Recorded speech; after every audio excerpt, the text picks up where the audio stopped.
وہ اتنے بڑے بادشاہ، 22,000 مربع میل کی بادشاہت ہے، ہر چیز پر بادشاہت ہے، ان کو کسی نوکر کی، کسی حفاظت کرنے والے کی ضرورت ہی نہیں، اس لیے کہ آج کا یہ لوگوں کے مظلوموں پر ظلم کر کے اپنی بادشاہت کرتے ہیں، مظلوموں کا پیسہ ہڑپ کر، مظلوموں پر زبردستی کر کے ان کے حق کو دبا کر آج یہ بادشاہت کرتے ہیں یا نیتا بنتے ہیں، اس لیے آج اس کو اپنے جان کی فکر رہتی ہے۔ اس دور میں لوگوں کے جان کی فکر تھی،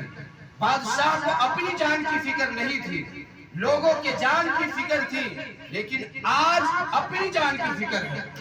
اس لیے کہ ہر طرف سے ہم نے لوگوں کو ستا رکھا ہے، لوگوں سے ہمارے اندر ہمدردی نہیں ہے، آج مظلوم بہت زیادہ ہے۔ اس دور میں مظلوم کوئی نہیں تھا، مطالبہ کرنے والا کوئی نہیں تھا۔ ایک مرتبہ حضرت عمر رضی اللہ عنہ مدینہ کے ایک جگہ راتوں میں گشت کر رہے تھے، دیکھا کہ ایک عورت ہے اور اس کے چند بچے ہیں، اور وہ عورت ایک ہانڈی چڑھا کر پانی کو رکھ کر اس میں آگ لگا رہی ہے۔ تو حضرت عمر گھومتے گھومتے وہاں پہنچ گئے، پوچھا کہ بہن اس میں کیا ہے، بچے کیوں رو رہے ہیں؟ تو اس عورت نے کہا کہ اس میں کچھ نہیں ہے، صرف پانی ہے،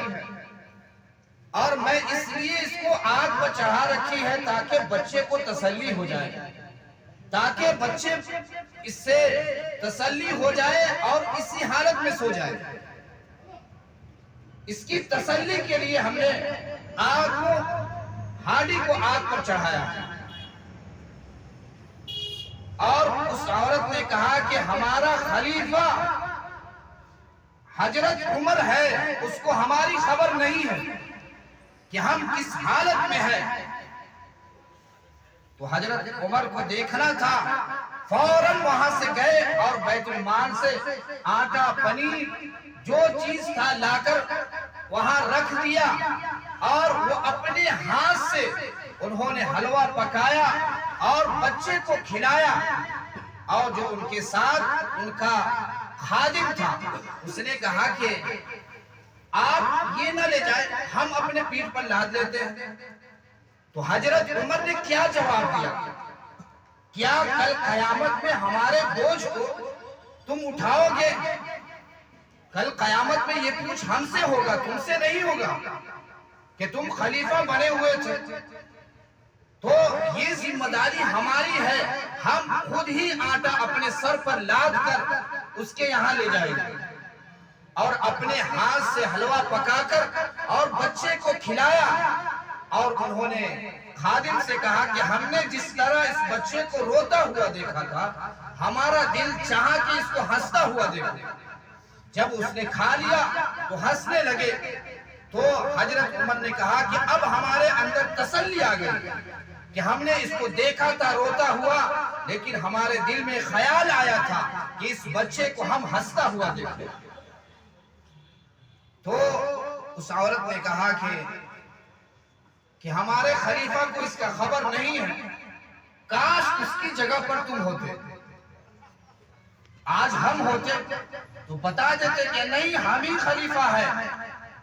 لیکن حضرت عمر نے نہیں بتایا، اور کہا، اس عورت نے کہا کہ کل قیامت میں اس سے پوچھیں گے۔ تو حضرت عمر نے کہا کہ اے بہن، کل قیامت میں جہاں آپ خلیفہ کو دیکھے گی وہیں میں بھی حاضر ہوں۔ یہ نہیں بتایا کہ ہم خلیفہ ہیں، جہاں تم خلیفہ کو دیکھو گی وہیں میں بھی حاضر ہوں گا۔ یہ تھا حضرت عمر رضی اللہ عنہ کا کہ اگر حضرت عمر رضی اللہ عنہ جس گلی سے گزر جائے اس گلی سے شیطان بھی گزر نہیں پاتا، ان کی اتنا روب دبدبا، اتنا ان کی بادشاہت تھی کہ اس گلی سے کبھی شیطان نہیں گزرتا تھا۔ اسی طرح ایک شاعر نے بھی اس پر ایک شعر کہا تھا کہ دنیا کے ہر عدالت میں تیرا نام رہے گا، کہ دنیا کی ہر عدالت میں تیرا نام رہے گا، اے عمر تیرے نام سے اسلام رہے گا۔ حضرت عمر رضی اللہ عنہ وہ جید ہے کہ جن کو آپ نے مانگا ہے، آپ کے مراد رسول ہے، اور ان کا حال یہ ہے کہ جب ان کے وفات کا وقت آیا، ان کے دنیا سے جانے کا وقت آیا، تو ایک ابو لولو مجوسی نے نماز کی حالت میں خنجر مارا تھا،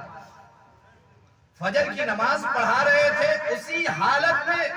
7 خنجر مارا تھا، اور پیچھے والے سب کو کوئی پتہ نہیں۔ آگے عبد الرحمن ابن عوف انہوں نے امامت سنبھالی، اور 2-3 آدمی اس کو پکڑنے کے لیے دوڑے۔ وہ ابو لولو مجوسی وہ بھاگتے بھاگتے اخیر میں جا کر